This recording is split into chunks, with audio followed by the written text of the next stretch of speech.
Welcome है आपका मेरे चैनल में कॉमर्स कंसेप्चुअल स्टडी। तो आज जो हम टॉपिक डिस्कस करने वाले हैं ये इकोनॉमी का बहुत ज़्यादा इम्पोर्टेंट और बहुत ज़्यादा इंटरेस्टिंग टॉपिक है। वैसे इकोनॉमिक्स से सबको डर लगता है मोस्टली, बट इकोनॉमिक्स एक ऐसा सब्जेक्ट है अगर आप उसको समझोगे तो आपको वो बहुत इजी लगने लगेगा और उसके कंसेप्ट अगर आपको क्लियर होएगी तो वो सब्जेक्ट आपको पसंद आने लग जाएगा।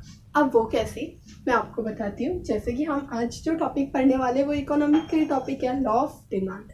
अब ये टॉपिक पे आप मेरे साथ बने रहो, आपको ये समझ में आ जाएगा लॉ ऑफ डिमांड होता क्या है और ये कितना ज़्यादा इजी टॉपिक है। तो चलो देखते हैं लॉ ऑफ डिमांड में मतलब क्या पढ़ रहे हैं हम। ये हम लॉ पढ़ रहे हैं। अब लॉ कौन बनाता है? ये लॉ मोस्टली इकोनॉमिक्स बनाते हैं, ये जो रहते हैं। तो ये लॉ का किसने बनाया गया है, किसके द्वारा? ये बनाया गया है प्रोफेसर अल्फ्रेड मार्शल। इन्होंने ये लॉ बनाया गया और इनकी जो बुक है उस बुक में इन्होंने क्या किया है, प्रिंसिपल्स ऑफ इकोनॉमिक्स, इस बुक में लॉ ऑफ डिमांड को क्या किया गया है, एक्सप्लेन किया गया है। तो यहाँ क्या बताया जाता है कि डिमांड का बताया। अब डिमांड का मतलब मैंने डिमांड की वीडियो बनाई है, वो भी आप देख सकते हो डिटेल में। वैसे डिमांड का मतलब क्या होता है, मांग। हमारी जो मांग रहती है, डिमांड किन किन चीज़ों से पूरी होती है? एक डिज़ायर रहना चाहिए, तुम्हारी चाहत रहनी चाहिए, विलिंगनेस टू पे, अमाउंट रहना चाहिए, एबिलिटी टू पे और विलिंगनेस टू पे, कि हाँ तुम पे कर सको और उतना तुम्हारा मर्जी भी रहनी चाहिए, इच्छा। तो ये तीन चीज़ रहती है लॉ डिमांड को पूरा करने के लिए। तो यहाँ लॉ ऑफ डिमांड में ये बताया जा रहा है कि प्राइस को चेंज होने की वजह से डिमांड पे क्या इफेक्ट पड़ेगा या डिमांड कैसे चेंजेस होगा डिमांड पे, ये हमारा लॉ ऑफ डिमांड में बताया गया है। तो हम इसको देखते हैं। वैसे कोई भी लॉ रहता है उसके कितने पार्ट्स रहते हैं, मतलब उसका हम जब टॉपिक पढ़ेंगे, ये हमारे एग्जाम में 8 मार्क्स के लिए आता है, राइट।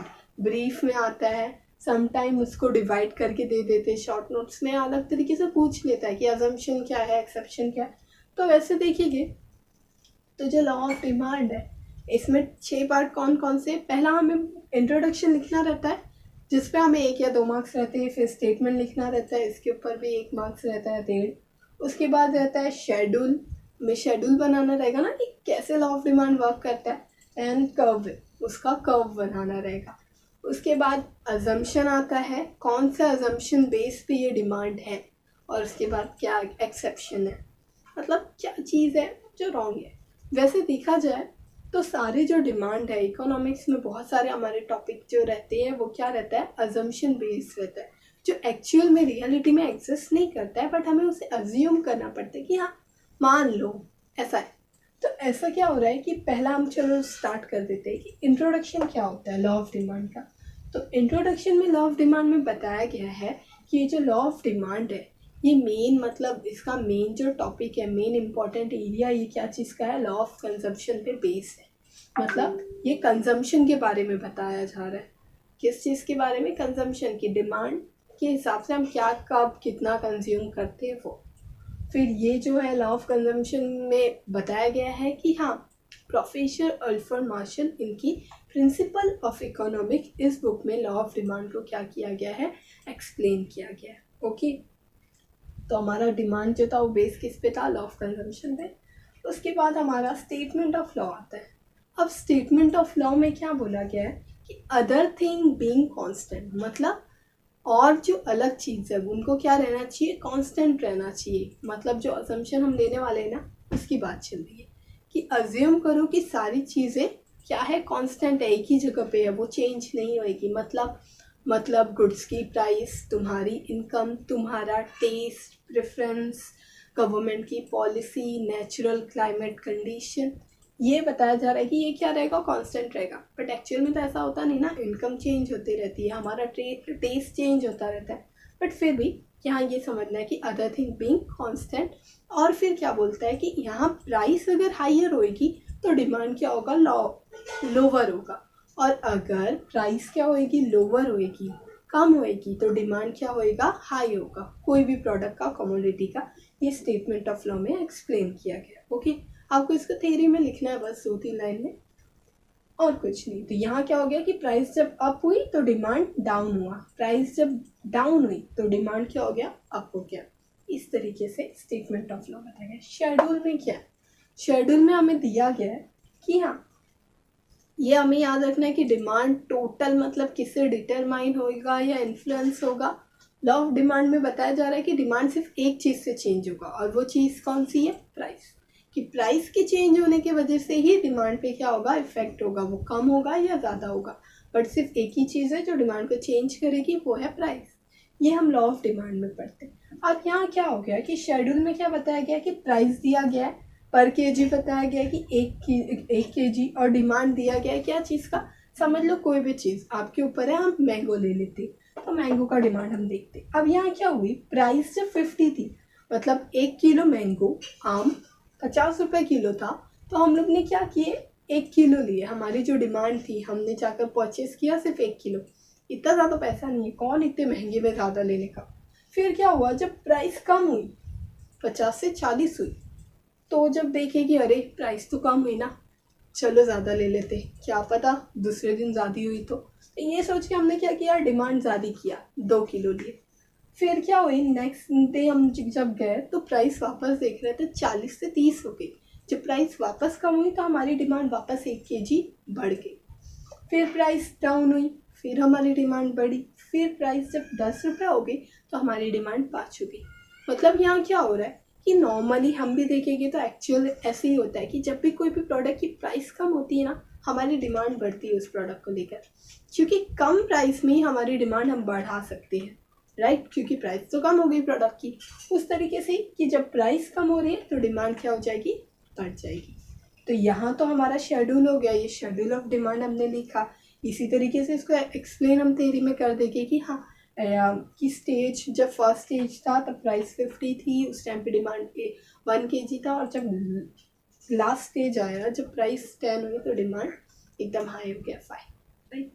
तो उसी तरीके से अब हम कर्व देखेंगे कि कर्व में क्या हो रहा है।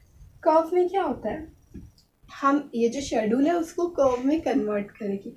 वैसे ये बहुत ज़्यादा शॉर्ट में दिख रहा है ना, छोटा सा, समझ में नहीं आता होगा, रुको मैं आपको डिटेल में बताती हूँ। वैसे ये समझ में आ गया होगा, अगर चाहिए तो स्क्रीनशॉट ले लो।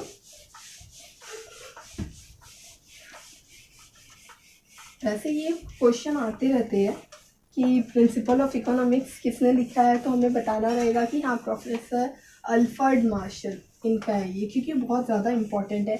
और ये लॉ ऑफ डिमांड हमारा 12th में है, साथ में फर्स्ट ईयर है, सेकेंड ईयर में भी है। आगे चल के भी इस डिमांड के मतलब इस लॉ के बेसिस पे और भी न्यू लॉ क्या हुए हैं, बनाए गए हैं, जिसको हमें पढ़ना रहेगा और हमें समझ में आएगा कि हाँ वो है क्या। तो अभी हम क्या देखेंगे कि हाँ वो कर्व कैसे बनाया गया था। तो कर्व कैसे बनाया गया था कि समझो ये रहा हमारा एक्स एक्सेस, सॉरी वाई, यहाँ वाई रहता है ऑलवेज, वाई, और ये रहा एक्स। इसके ऊपर हम ले लेते हैं क्वांटिटी डिमांड, कि हमारी डिमांड कितनी रहेगी, और इसके ऊपर हम ले लेते हैं प्राइस, प्रोडक्ट का प्राइस कितना रहेगा। ओके, यहाँ हमारा 0 से स्टार्ट होता है एज यूजुअल। समझो जब प्राइस हमारा कितना था, 10 था, फिर उसके बाद प्राइस 20 हुआ, इसके 30, यहाँ 40, और यहाँ हो गया 50। और यहाँ हमारी डिमांड 1 थी, यहाँ 2, यहाँ 3, यहाँ 4, और यहाँ क्या होगी 5। तो पहला क्या बताया था कि प्राइस पे आते, राइट। प्राइस जब 50 थी तो डिमांड कितनी थी, 1। तो यहाँ हम करते पॉइंट, राइट, समझा। फिर जब 40 रुपये प्राइस थी, कि 40 रुपये केजी था, तो डिमांड हमारी होगी 2 इसके ऊपर से, और यहाँ से देखेंगे तो ये हो गया यहाँ, राइट। फिर उसके बाद हम देखते जब प्राइस 30 हुई तो डिमांड हमारी 3 हो गई थी, इसके ऊपर आते हैं, राइट, यहाँ तक जाए। फिर उसके बाद अब जब प्राइस 20 हुई तो हमारी डिमांड 4 केजी की हो गई थी। अब उसके बाद जब प्राइस हमारी 10 रुपीज़ हुई तो डिमांड हमारी 5 हुई, दिख रहा है। तो यहाँ क्या हुआ, जो डिमांड कर्व है वो क्या हुआ, डाउनवर्ड स्लोप हुआ। किसका जो स्लोप हुआ वो क्या हुआ, डाउनवर्ड हुआ। तो यहाँ क्या बता रहा है कि ये जो प्राइस और डिमांड का क्या हो गया, एक दूसरे का हम बोलेंगे कि इनका इन्वर्स रिलेशन है, कि जब प्राइस अप होती है तो डिमांड हमारी डाउन होती है। इस तरीके से प्राइस और डिमांड का क्या हो गया, हमारा रिलेशन अपोजिट है। ओके, इनवर्स रिलेशन जिसको बोलते हैं आता है ऑब्जेक्टिव में, हम ये भी ध्यान देंगे। और फिर इसके बाद अभी ये समझो कि ये हमारा कर्व हो गया। अब कर्व हो गया तो अब दो चीज़ें और बची। क्या बची? एक हमारा बचा अजम्पशन और दूसरा बचा हमारा एक्सेप्शन। अजम्पशन में हमें मैंने बताया था कि अजम्पशन में बस ये क्या समझना है, अदर थिंग बी कांस्टेंट, कि हमें समझना है कि बहुत सारी और जो भी चीज़ें वो सारी कांस्टेंट है। डिमांड प्राइस को छोड़ के, प्राइस चेंज हो सकती है बट और कुछ चेंज नहीं हो सकता है। और कुछ मतलब क्या? और कुछ मतलब कमोडिटी की प्राइस, सॉरी प्राइस तो चेंज हो सकती है ना, प्राइस नहीं। पॉपुलेशन की, पॉपुलेशन जितनी थी ना, पॉपुलेशन अभी भी उतनी ही रहेगी। पॉपुलेशन में कोई चेंजेस नहीं आएगा। ये हमें क्या करना है, अज्यूम करना है कि पॉपुलेशन रिमेन्स कांस्टेंट। हमें ये अज्यूम करना है कि हाँ, पहले पॉपुलेशन अगर हमारी 50 करोड़ थी समझो, तो अभी भी पॉपुलेशन 50 करोड़ ही है, उसमें चेंजेस नहीं आया है, तो डिमांड पे ये पॉपुलेशन अफेक्ट नहीं करेगी। ये हमें अज्यूम करके चलना है, क्योंकि अगर पॉपुलेशन बढ़ेगी तो डिमांड तो बढ़ेगा ना। तो ये बोल रहा है कि नहीं, ये लॉ ने बोल दिया है कि ये अजम्पशन तुम्हें मान के चलना है कि पॉपुलेशन पे कुछ असर नहीं होगा, तो मान लो। फिर उसके बाद क्या बोलता है कि जो इनकम है ना, इनकम में चेंज नहीं होगी। अब इनकम मतलब हमारी सैलरी। अब वो बोलता है कि तुम्हारी इनकम भी, जहाँ से भी आपको इनकम आती है, वो इनकम बोल रहा है कि इनकम भी चेंज नहीं होगी। कि आपकी इनकम अगर 30,000 थी तो अब वो 30,000 ही रहेगी। अब इनकम तुम्हारी चेंज नहीं होएगी। क्यों? क्योंकि अगर इनकम चेंज होती है, इनकम अगर कम होती है तो हमारी डिमांड बढ़ती है, राइट। और इनकम कम होती है तो डिमांड हमारी क्या होती है, कम होती है। और जब हमारी इनकम बढ़ती है, हमारे पास पैसा ज़्यादा रहता है, तो हमारी डिमांड भी क्या होती है, बढ़ती है। तो इसी तरीके से ये बोल रहा है कि नहीं, इनकम से भी आपको असर नहीं पड़ना चाहिए, क्योंकि लॉ ऑफ डिमांड में सिर्फ प्राइस से इफेक्ट पड़ेगा। तो इनकम भी आपकी क्या रहेगी, कांस्टेंट रहेगी, वो भी चेंज नहीं होगी। तो पॉपुलेशन हो गया, इनकम हो गया। उसके बाद बोलते तुम्हारे टेस्ट एंड हैबिट भी चेंज नहीं होना चाहिए। क्यों? क्योंकि टेस्ट एंड हैबिट चेंज हुआ तो डिमांड पे वो इफेक्ट करेगा, राइट।